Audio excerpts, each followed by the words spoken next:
শিল্পী আবু রায়হানের এই যাবৎকালে সবচেয়ে বড় অর্জন বা প্রাপ্তিটা কি? প্রাপ্তি অফকোর্স এই যে দেশ বিদেশের হাজার হাজার শ্রোতাদের একদম হৃদয়ে নিংড়ানো ভালোবাসা, এটাকে আমি প্রথম দেখব। আর স্পেসিফিক ছোট ছোট কিছু ভালো লাগা যেগুলো একটা ছোট্ট মানুষের ভেতরে আলোড়ন তৈরি করে, সেটা যদি স্পেসিফিক বলতে চাই তাহলে একটু ছোটবেলার ঘটনা বলতে হবে। 2012 সালে এই মনে বড় আশা ছিল এই গানটা গেয়েছিলাম একটা অফিসে। আচ্ছা আচ্ছা, ট্রাভেল মানে কোনো একটা ট্যুরস অ্যান্ড ট্রাভেলস এর অফিসে। আচ্ছা আচ্ছা।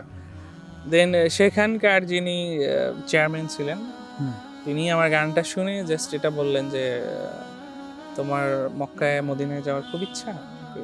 জি। আচ্ছা, তখন বললেন যে ঠিক আছে, তোমাকে নিয়ে যাবো। এবং 2012 সালে আমি প্রথম ওমরা হজ করি এবং সেটা ছিল অ্যাজ এ গিফট। মাশাআল্লাহ। তো এটা আমার জন্য অনেক বড় রাসূল সাল্লাল্লাহু আলাইহি সাল্লামের রওজা মুবারক যাওয়ার সৌভাগ্য, এটা তো যে কোনো মুসলমানের অফকোর্স অনেক বড় অর্জন। হ্যাঁ, এটা 2012 সালের ঘটনা।